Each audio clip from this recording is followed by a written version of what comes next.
Hey, I'm Matthew Kessie, and you're listening to the True Metal Podcast. Now you'll notice I've been promoting the upcoming documentary series MonSTARs of Rock, the Lordi Story, quite heavily for the past few weeks. So with that series releasing in July, what better way to whet your taste buds than by showcasing some of the previous guests that we've had on the True Metal Podcast over the last couple of years. So this will show you the incredible depth of the interviews that we have conducted and that you can also expect on the upcoming series. So today's showcase, as voted by you on Instagram, is Charlotte Wessels of Delain, and this interview was conducted in August of 2019, and it was a brilliant look into her own history and also the history of the band, especially at the moment in time leading up to the recording of their latest album, which was Apocalypse and Chill. So stick around to the end of the interview and you'll also hear an exclusive teaser of our interview with Mana of Lordi for the MonSTARs of Rock Lordi Story documentary.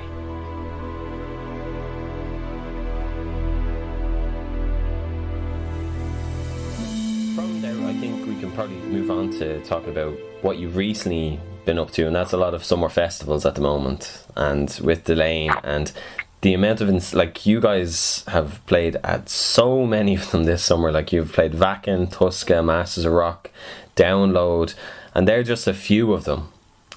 And what I was wondering, is there any particular moment in these shows or festivals that stand out to you as being like your favourite or interesting, or do they all at this stage do they all blend into one long summer experience? No, they didn't. Actually, this summer was very interesting because we're working on our new album. We're very close to kind of finishing the new album. I do immediately have to say it will not be released until probably January 2020. But still, you know, the work on it, like we're already a long way. So this spring and summer has mostly been like recording during the week and then performing during the weekend, which was a very fun combination. And as for which festivals stood out, I really liked Leyendas, actually, Leyendas of Rock, which was last week. Tuska, for me, was kind of, I think, the most fun weekend. Like, just from the atmosphere and the response of the crowd was very good. Which is fun because we haven't played in Scandinavia a whole lot. So you go to certain places and you know that people will dig what you're doing, but there it's still like, you know, it's a festival in a place that you haven't played that much. So it's always still kind of like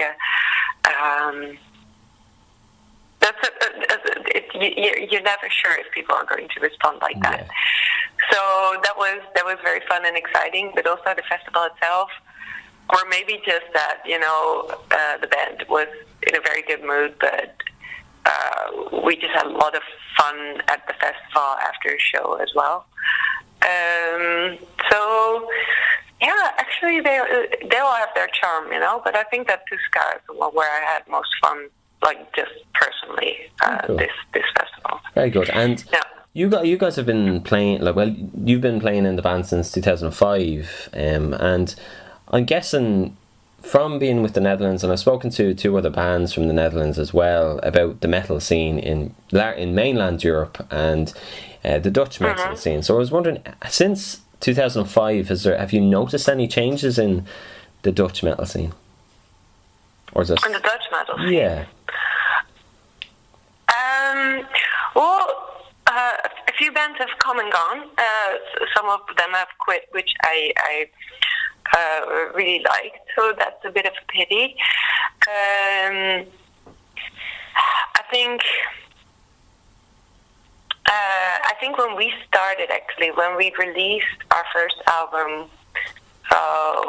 with Delain, it was already starting to become a little bit more difficult. And you can see also from, the metal festivals in the Netherlands that they have to... we have some fantastic metal festivals in the Netherlands. I mean, Forte Rock being one of them. And a while back we played Into the Grave in the north of the Netherlands, which is also doing well. But they really have to work hard in order to make it work. I mean, I guess this is also... metal is still a niche, so maybe this is only natural. But I think that 15 years ago, things were very different.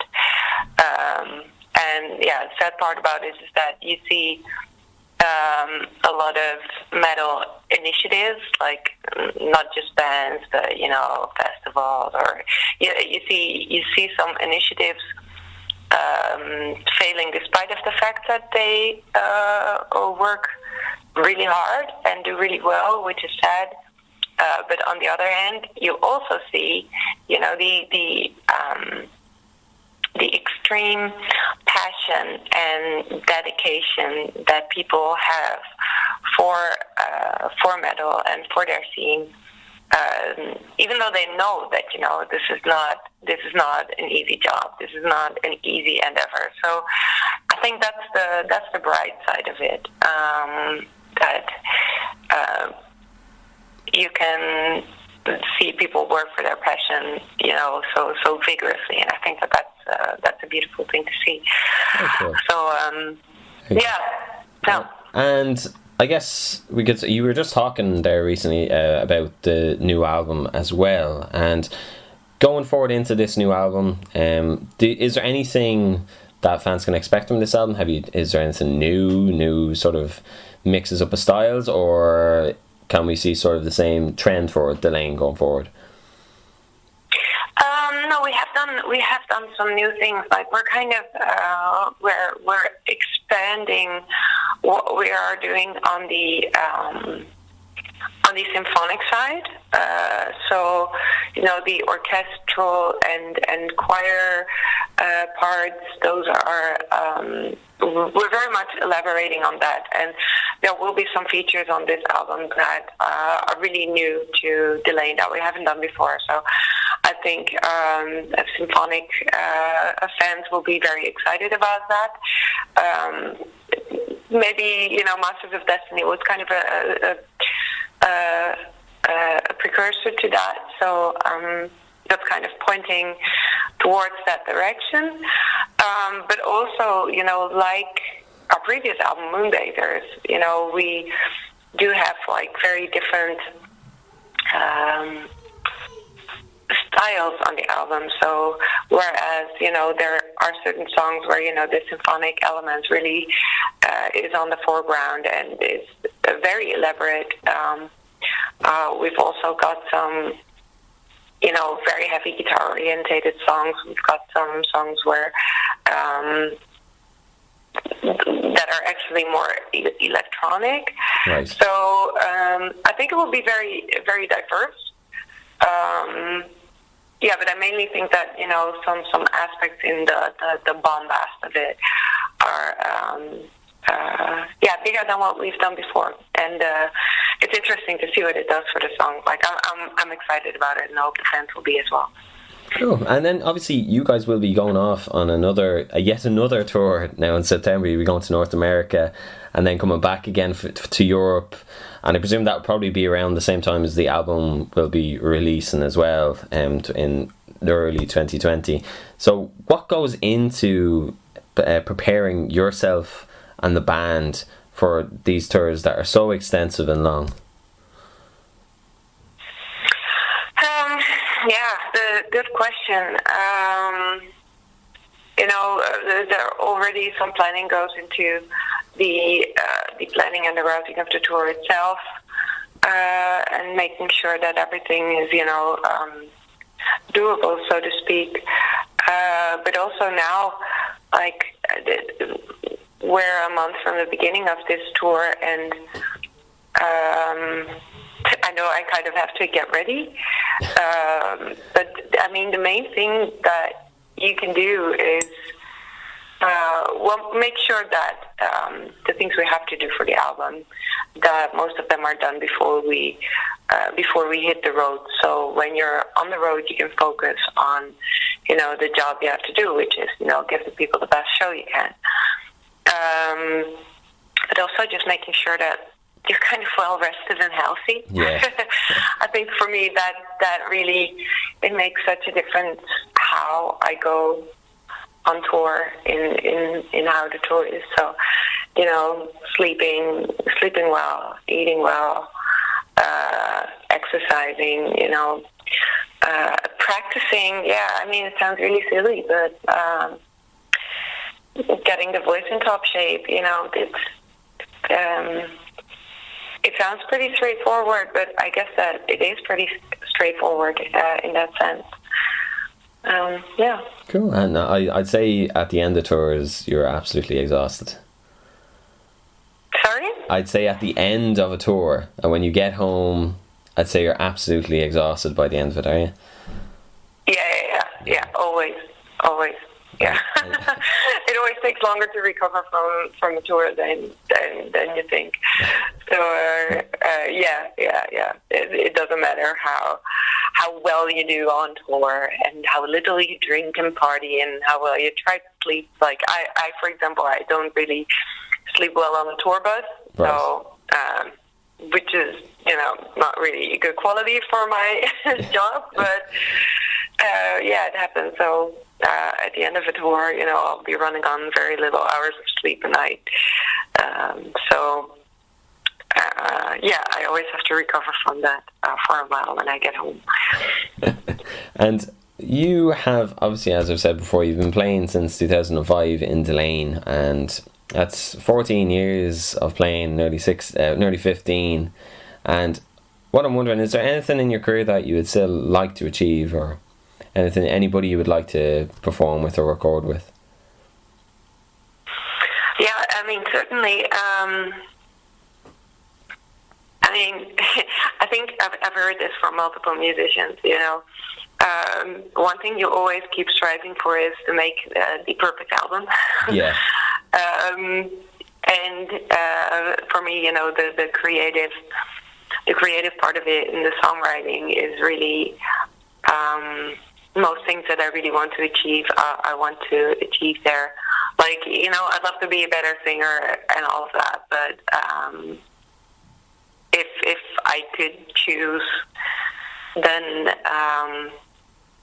I'd rather write the perfect song than sing it. So that is, a very, very big motivator. And then, of course, there is artists which I adore, where I hope that I can cross paths with them at one point, and who knows what would happen.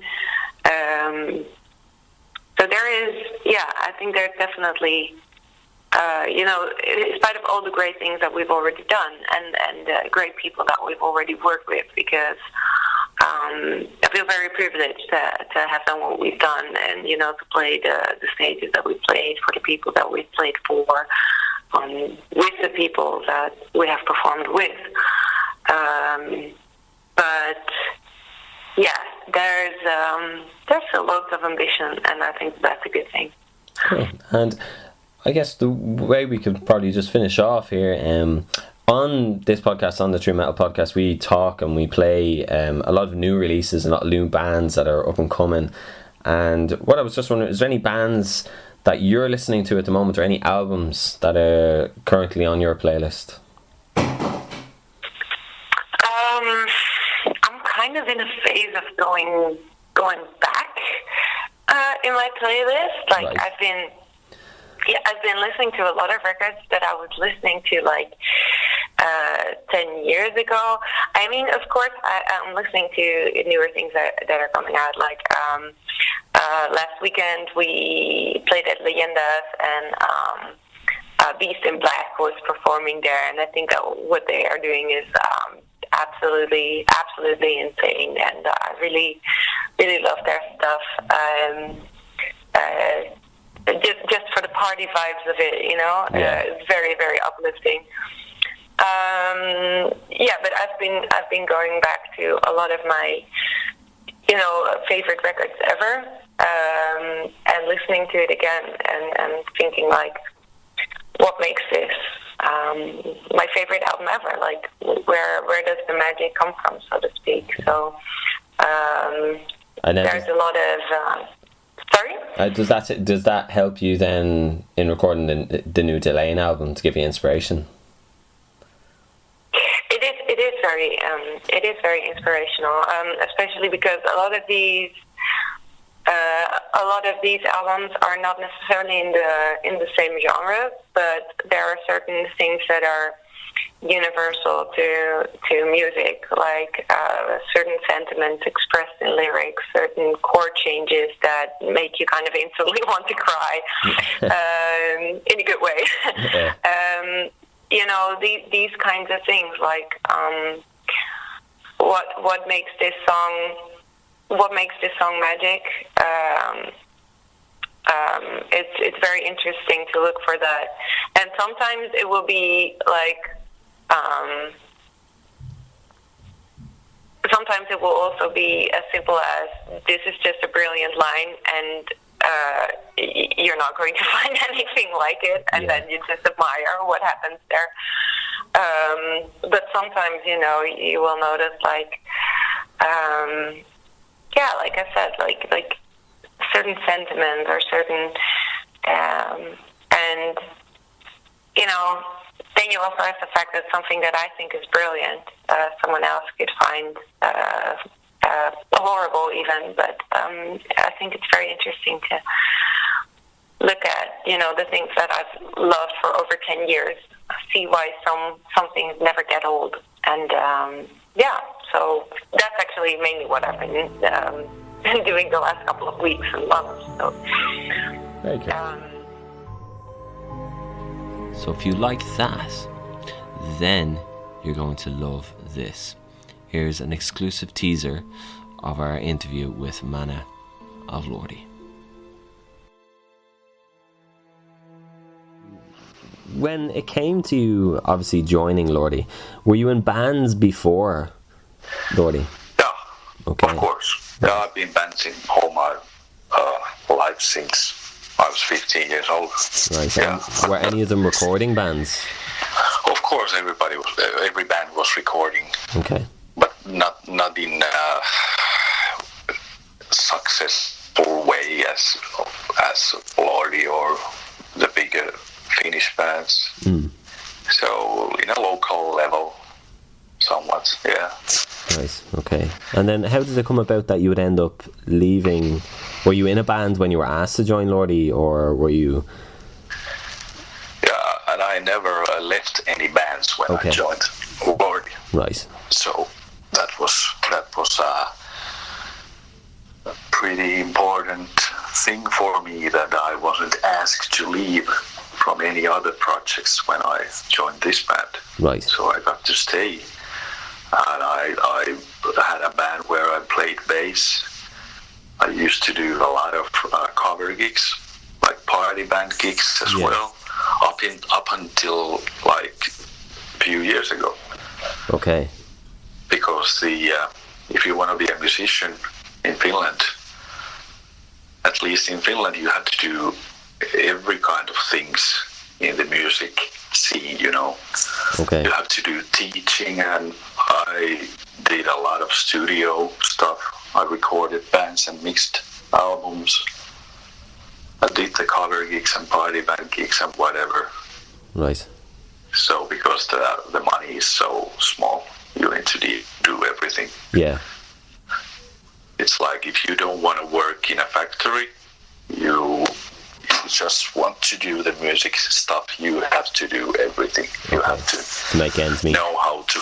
Yeah. You have to play every fucking instrument and know how to record and mix and whatever. Okay.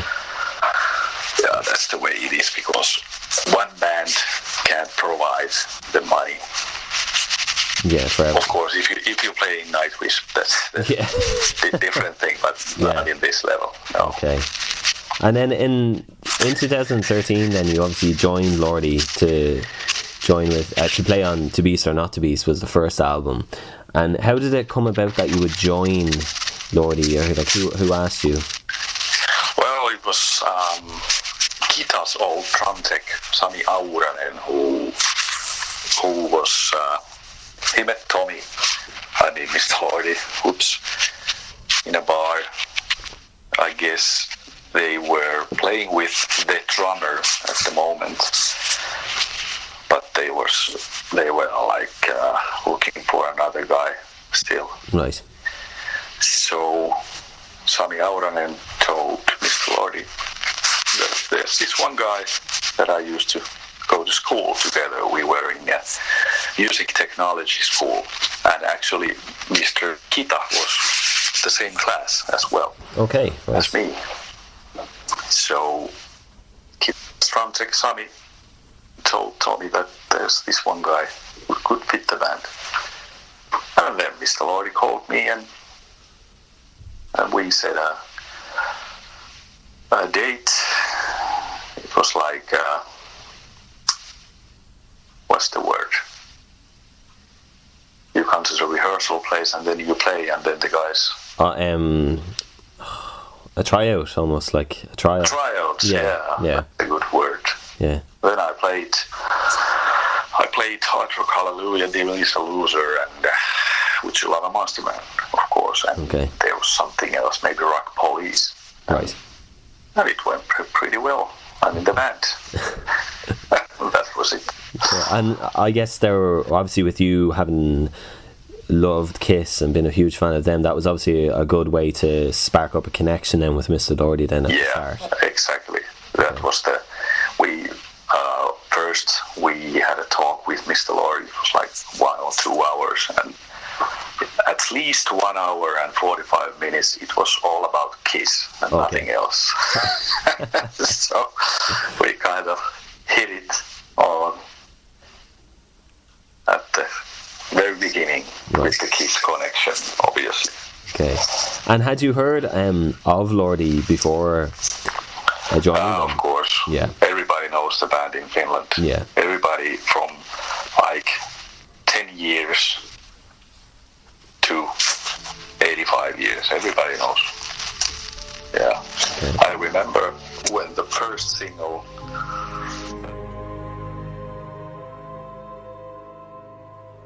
There you have it. Short and sweet, but there's plenty more to come your way. Follow us on Twitter and Instagram. You can also subscribe to us on all podcast apps, Spotify, YouTube, and just look out for @TrueMetalPod on Twitter and Instagram to follow us and subscribe to us there to keep up to date with the production of MonSTARs of Rock. And if you're lucky, then next week we will also have an exclusive teaser for you on next week's episode. If you don't know what MonSTARs of Rock, the Lordi Story is, then listen to this.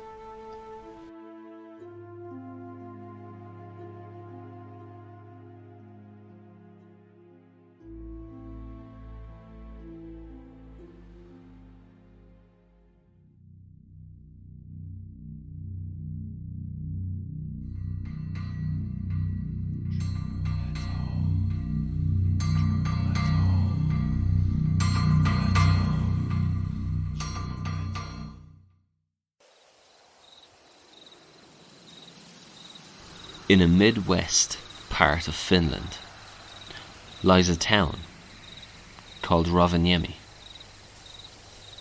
A town known for the Northern Lights, Santa Claus, the Arctic Circle, and reindeer.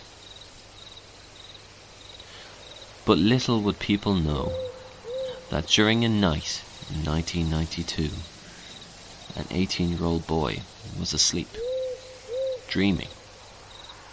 He envisioned a skeleton, a ghastly one, on stage, dressed in leather with a top hat, and he was playing guitar to a deafening crowd.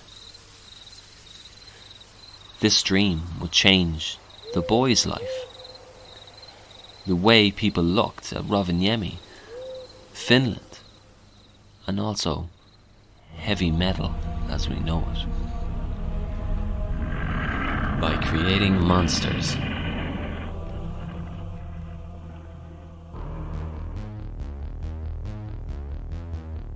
that played heavy riffs and catchy choruses.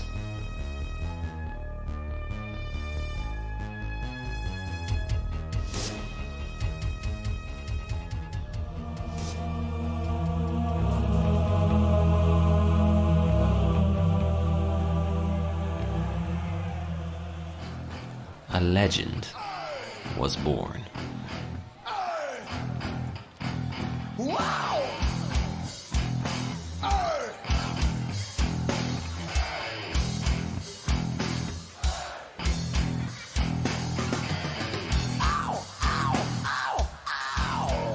Brought to you by True Metal Podcast, a documentary series on Finland's very own MonSTARs, Lordi.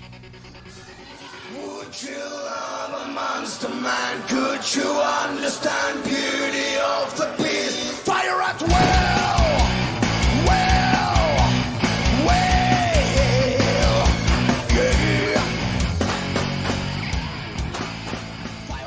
Featuring interviews with members of the past, such as Kita. Lordi has been there like 20 years. Yeah. So they are already legends. You know, exactly. In every way you look at it, they are legends. Yeah. And just do what they do. Kalma. Yeah, actually, it was pretty fun. I enjoyed that. That never bothered me at all. Those costumes and makeups and all that. That was part of the plan, and I knew it from the start. And I was so into it back then, and I'm still into it because I still think that Lordi is a great band. And current members like Eamon. At some point, we realized, and our future manager realized that, guys, keep it simple, and then Get Heavy came out. And I remember that time Magnum was there, and Mr. Lordi and me, and we were like, this is it. Get Heavy. That's the song. Okay. This is Lordi. This is Lordi. Now it feels good. And of course, the emphatic Mr. Lordi. Whoever claims that they heard the Metal Market, any of the songs, they are lying, because there's probably, I would say, there's less than 10 cassette copies of existing of that. And I have the master at home, so I know that no one has. With many more guests from the past, present, and those closely involved with the band. MonSTARs of Rock, the Lordi Story, will delve into the history of a band like never before.